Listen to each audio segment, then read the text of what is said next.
শেষ চিঠির অপেক্ষায়। শীতের বিকেল, কুয়াশায় ঢাকা। ঢাকার রাস্তায় রিকশার চাকার শব্দ যেন এক ধরনের সুর তৈরি করছিল। তৃষা কলেজ শেষে বাসার পথে হাঁটছিল ধীর পায়ে।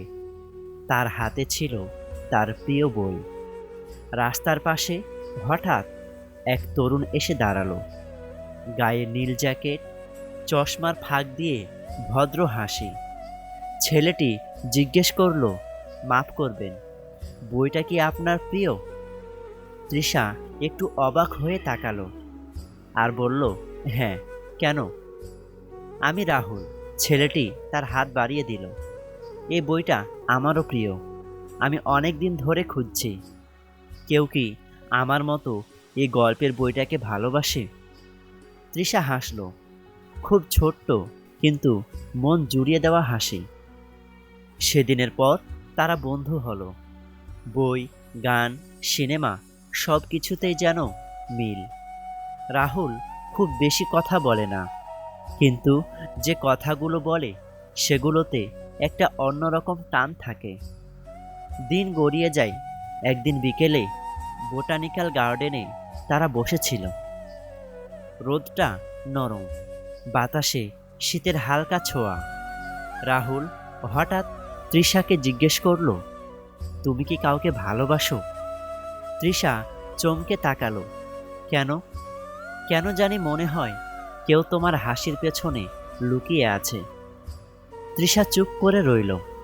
কিছুক্ষণ পর সে ধীরে বলল, না, এখনো না। রাহুলের চোখে ঝিলিক। তাহলে আমি কি হতে পারি? তৃষা হেসে ফেলল। সে হাসির মধ্যে লুকিয়েছিল হাজারটা হ্যাঁ। তাদের প্রেম শুরু হলো। চিঠি, ফোন, ভোরের শুভ সকাল, সব কিছু যেন নতুন রঙে ভরে উঠল। কিন্তু সুখের দিন বেশি দিন টিকে না। রাহুলের বাবা চাকরির সুবাদে পরিবারসহ চট্টগ্রামে চলে গেলেন। রাহুলকেও চলে যেতে হলো। দূরত্ব তাদের মধ্যে শূন্যতা তৈরি করল। ফোনে কথা হলেও সেই উষ্ণতা যেন হারিয়ে গেল। একদিন তৃষা ডাক বাক্সে একটা খোলা চিঠি পেল, রাহুলের হাতের লেখা। তৃষা, আমি জানি দূরত্ব আমাদের কষ্ট দিচ্ছে, কিন্তু বিশ্বাস করো, আমার হৃদয় প্রতিটি মুহূর্তে তোমার কাছে। চিঠি পড়তে তৃষার চোখ ভিজে গেল। সে নিজের জন্য নয়, রাহুলের জন্য কাঁদল, যে এতটা ভালোবাসা দিয়েও দূরে থাকতে বাধ্য হচ্ছে।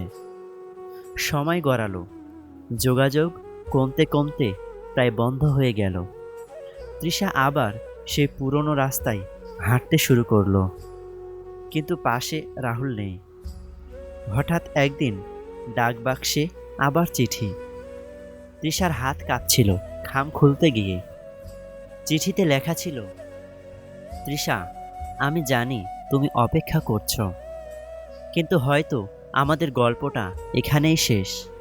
আমি বিদেশ যাচ্ছি পড়াশোনার জন্য।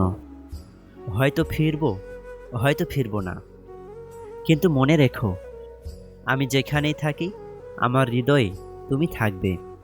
তৃষা দীর্ঘশ্বাস ফেলল, চিঠিটা বুকে চেপে ধরল।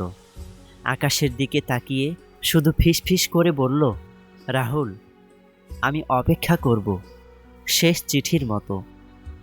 বছর 2 পর এক গ্রীষ্মের বিকেলে তৃষা পুরনো কলেজে গেল। হঠাৎ পেছন থেকে পরিচিত কণ্ঠ, তৃষা। তৃষা ঘুরে দাঁড়ালো। রাহুল। চশমাটা আগের মতোই আর হাসিটাও। রাহুল বলল, আমি ফিরে এসেছি তৃষা, তুমি কি এখনো অপেক্ষা করছো? তৃষার চোখে জল গড়িয়ে পড়ল। সে শুধু মাথা নেড়ে বলল, সব চিঠির উত্তর আমি আজ দিলাম, হ্যাঁ। আকাশে তখন লাল সূর্য ডুবছিল, আর দুজনের হাত জড়িয়ে যাচ্ছিল এক নতুন শুরুর প্রতিশ্রুতিতে। আশা করছি আজকের ভিডিওটি আপনার ভালো লেগেছে। ভিডিওটি ভালো লাগলে অবশ্যই চ্যানেলটিতে সাবস্ক্রাইব করে পাশে থাকবেন, কারণ আপনাদের একটা সাবস্ক্রাইব বা লাইক আমাকে পরবর্তী ভিডিও বানাতে উৎসাহ প্রদান করে। ধন্যবাদ সবাইকে। আসসালামু আলাইকুম ওয়া রাহমাতুল্লাহ।